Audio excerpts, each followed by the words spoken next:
Hi again, everyone. Before we begin our religion class today, I'm going to be doing a reading from the Gospel. So I'm going to start with our introduction and then I'm going to ask you to do the response.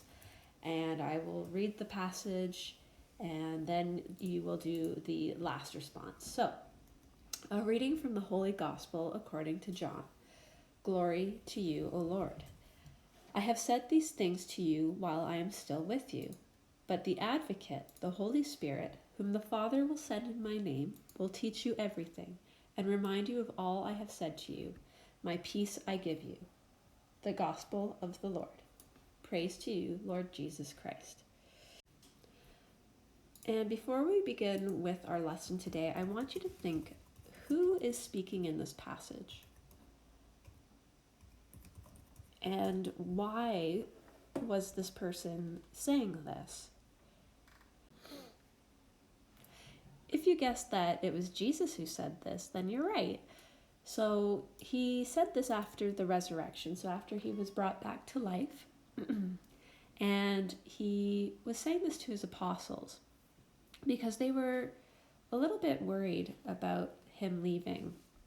And he wanted to reassure them that the Holy Spirit would teach them everything and remind them of everything that he had said. So today we're going to be talking more about the Holy Spirit and the role of the Holy Spirit in our everyday lives.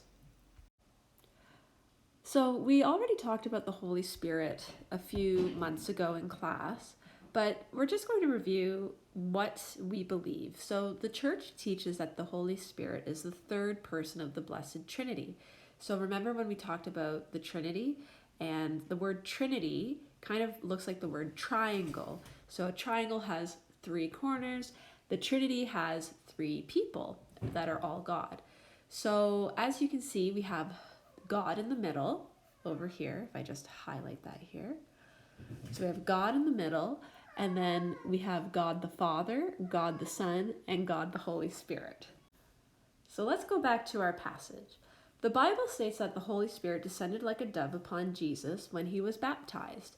The Holy Spirit led Jesus into the desert and came to the disciples at Pentecost, and we will be talking a little bit more about Pentecost later on. The Holy Spirit is there for us and helps us in ways that we do not always understand.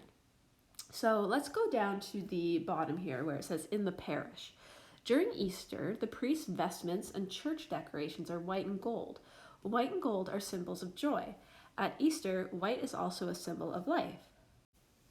Let's read this passage together called Why We Need the Holy Spirit. So in Unit 3, we learned that the Holy Spirit is with us to help us love God and one another. We can pray to the Holy Spirit whenever we need help to make wise choices. The Holy Spirit is the voice of Christ within us. So what's kind of cool is that the Holy Spirit lives within us. So when we're baptized, the Holy Spirit comes into us. He lives in the hearts of the faithful and joins us together in the body of Christ. The Holy Spirit is the power that makes our faith stronger. The Holy Spirit gives us grace. We receive the gift of grace to help us when we are weak or face temptation. So we talked a lot about temptation before the March break, and we said that temptation is all around us. And temptations can be things or actions that we know aren't very good for us or for other people, but they might feel good in the moment. We use it to obey the 10 Commandments and the 2 Great Commandments. Grace helps us use our human freedom to make wise choices and obey God's laws. When we receive the sacraments, we also receive the gift of grace. This grace opens our hearts to God and fills us with his love, his life and love. The Holy Spirit brings us greater understanding of our faith. He helps us to understand all that Jesus taught and to live as God wants us to live. So you might have noticed that while we were reading this passage, we refer to the Holy Spirit as a he. And we do this because the Holy Spirit is a person. So we remember that in the Trinity that God has 3 persons. So there's God the Father, God the Son, and God the Holy Spirit. So we can call the Holy Spirit a he. And if you look to the right, we see a picture of a baby being baptized. And the reason why we have this picture here is because we actually receive the Holy Spirit when we're baptized.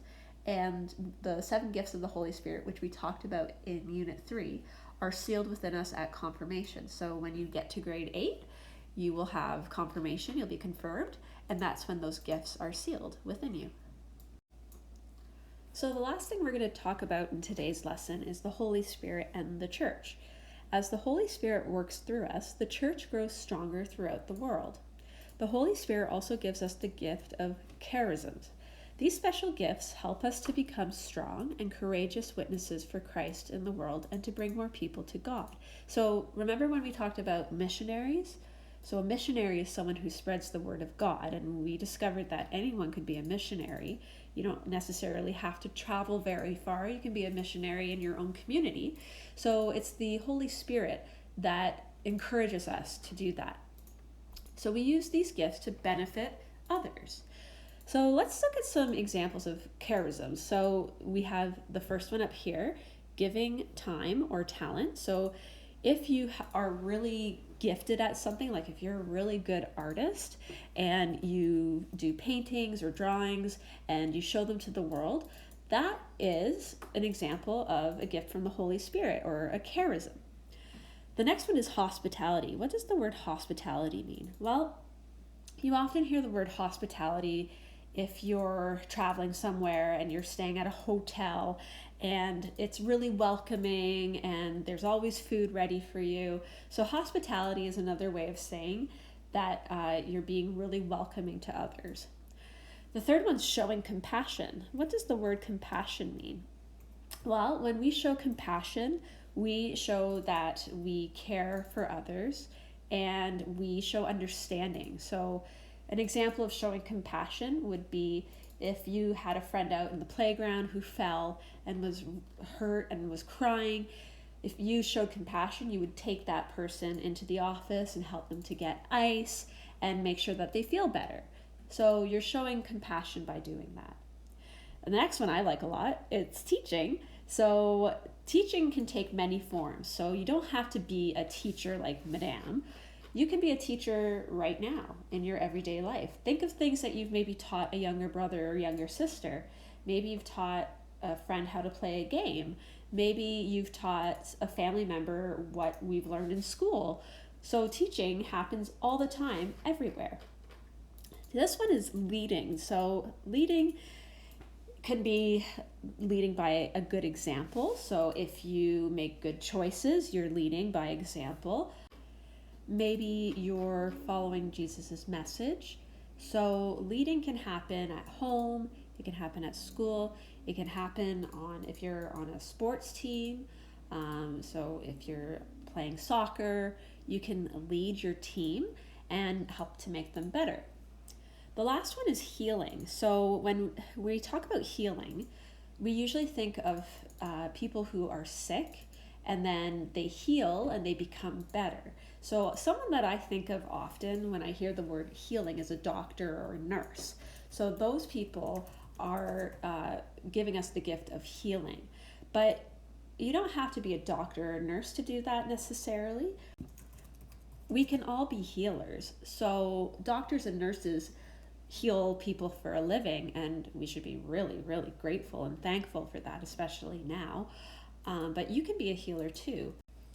Think about a time that maybe someone's feelings were hurt, so either a friend or a family member, and what did you do when you saw that they were sad or upset? You probably went over to that person and tried to make them feel better. So you were helping them to heal from having their feelings hurt. So we've all received these gifts, these charisms from the Holy Spirit at some point in our lives. So I'd like you to choose 2 of these charisms and think about a time or a couple times in your life when you've given those gifts to someone else. So my example, obviously I'm a teacher, I could do teaching, but I'm going to do showing compassion and healing because the story of how I got Coco, I think, is a good example of both those things. So as you know, Coco is my other cat, and she's really shy. And there's actually a reason for that. She was abandoned when she was younger. So someone gave her up, and she didn't come from a very nice home. So I found her one day at PetSmart, and she was still really, really shy. But I read her background story, and I really wanted to help her heal and to give her a really good life. So I've had her for 6 years now, and she seems a lot happier than she was at the beginning when I first adopted her. So that I think shows compassion and healing because I want to help her heal from what she went through before. And that's going to be our exit pass for today. I want you to think of two charisms that you guys have received. So, two gifts from the Holy Spirit that you guys have received at some point in your lives, and tell me how you shared them with others. So, if you choose giving time or talent, tell me what kind of talent are you sharing with the world. Maybe you're a really good soccer player, or maybe you're a really talented piano player and you like to play music for people and share that with other people. So think of two charisms that you've received and then write a little description for when you've shared them with others, and I will see you tomorrow.